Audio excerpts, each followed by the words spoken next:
Welcome back to lifestyle गुरु। आपके ढेर सारे सवालों में हमारे पास हर हफ्ते बालों से रिलेटेड प्रॉब्लम्स पर कई सवाल आते हैं और इसीलिए इस बार हमारी गुरु भी ट्राइकोलॉजिस्ट हैं। मिलिए रिचफील्ड की फाउंडर डॉक्टर सोनल शाह से। Hello doctor, welcome to the show. Doctor, सबसे पहले सवाल पूछा है सुषमा ने मुंबई से। ये जानना चाहती हैं कि जो बालों को हम कलर करते हैं उसके बाद किस तरह उन्हें मेंटेन किया जाए। एक तो सुषमा जी से मैं पूछना चाहूंगी कि वो फैशन के कारण कलर करते हैं या बाल सफेद हैं उसको कैमोफ्लेज करने के लिए कलर करते हैं। यदि वो फैशन के लिए कलर कर रहे हैं तो she has to go very slow, क्योंकि केमिकल से काफी हद तक बालों को डैमेज हो सकती है। दूसरी बात रही सफेद बालों के लिए जो कैमोफ्लेज हम करते हैं, well there is no other option, तो हम मेहंदी या कोई भी अमोनिया फ्री कलर से उसको कलर कर सकते हैं। लेकिन जब हम मेहंदी और कोई भी केमिकल एजेंट यूज करते हैं तो हमारे बालों की जो आउटर कवरिंग है, जिसे हम क्यूटिकल कहते हैं, जो कि हमारा प्रोटेक्टिव लेयर कहा जाता है हमारे बालों के लिए, वो ओवरलैपिंग होता है ईच अदर को, जैसे नॉर्मल बालों में।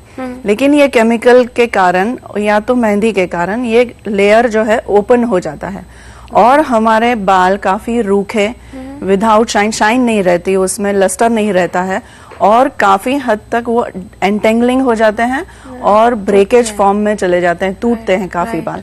तो उसे प्रोटेक्शन देना बहुत जरूरी है। और उसे हम प्रोटेक्शन कैसे दें? तो सबसे बेस्ट मेथड है कि डीप कंडीशनिंग ट्रीटमेंट हमें हफ्ते में एक बार जरूरी करना है।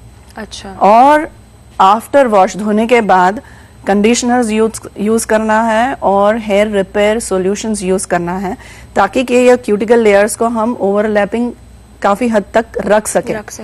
ठीक है। अगला सवाल है 26 साल के अतुल को समस्या है सफेद बालों की। इन्हें बताइए कि प्री मैच्योर ग्रेइंग को किस तरह रोका जाए।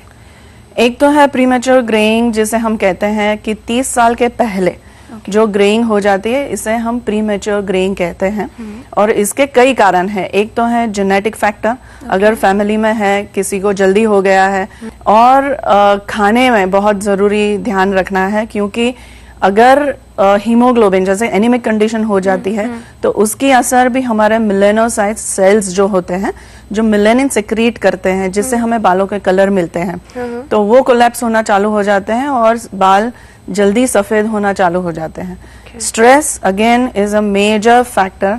ये स्ट्रेस के कारण, मानसिक तनाव के कारण भी ये जल्दी ग्रेइंग होना चालू हो जाता है। और कई बार हमने देखा है कि कई बीमारियों के बाद, जैसे कि टाइफॉइड, मलेरिया, जॉन्डिस, जहाँ पे बहुत सारी दवाई के कारण जो हीट बॉडी में प्रोड्यूस हो जाती है, उसका भी असर मेलानोसाइट्स पे जाता है और बाल सफेद हो जाते हैं। तो एक तो है हमें खाने में ध्यान रखना है, आयरन रिच डाइट, जैसे कि खजूर है, फिग्स हैं, जैगरी गुड़ जिसे हम बोलते हैं, वो है, वो काफी मात्रा में और रेगुलर हमें लेना चाहिए। अगर बाल आपके सफेद हो ही गए हैं तो उसे हम आगे रोकने के लिए एक टायरोसिन नाम का अमाइनो एसिड जो आता है, जो प्रोटीन, हमारा एक प्रोटीन है एक तरह का, एल टायरोसिन जिसे कहा जाता है, वो काफी हद तक ये प्रोसेस को रुका के रख सकता है। चलिए आगे बढ़ते हैं। पूनम जानना चाहती हैं कि हेयर कैमोफ्लेज किसे कहते हैं और इसे कब करना चाहिए। हेयर कैमोफ्लेजिंग ट्रीटमेंट, जैसे कि आज बहुत से, जैसे हम देख रहे हैं कि एवरी सेकेंड पर्सन, चाहे ये स्त्री हो या पुरुष हो, थिनिंग प्रॉब्लम ये मेजर प्रॉब्लम हो रहा है आज।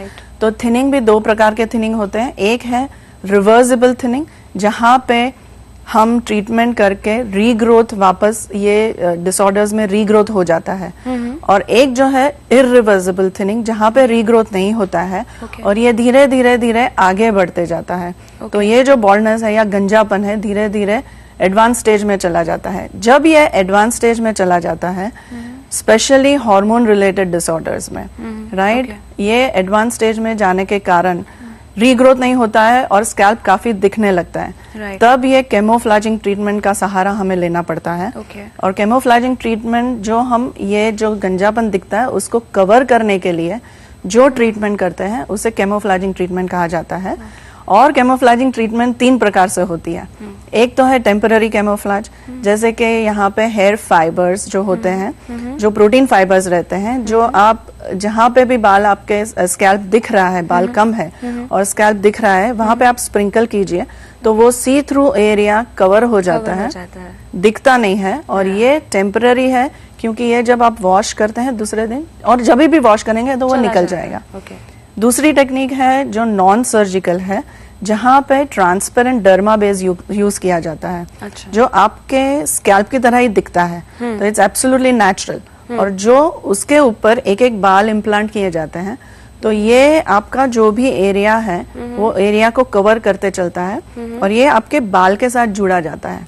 तो इसे आप कोम कर सकते हैं, ब्रश कर सकते हैं, रेगुलर वॉश कर सकते हैं। And third technique is surgical implantation, जिसे हम फॉलिकुलर यूनिट ट्रांसप्लांट कहते हैं, जहाँ पे आपके खुद के बाल पीछे से बैक ऑफ द स्कैल्प से सर्जिकली लिए जाते हैं और इम्प्लांट किए जाते हैं जहाँ पे बॉल्डनेस है। तो आपके फॉलिकल्स वहाँ पे इम्प्लांट होते हैं और ये धीरे धीरे धीरे आपके नेचुरल बाल की तरह ग्रो करते हैं। Thank you so much for being with us on the show doctor. Thank you.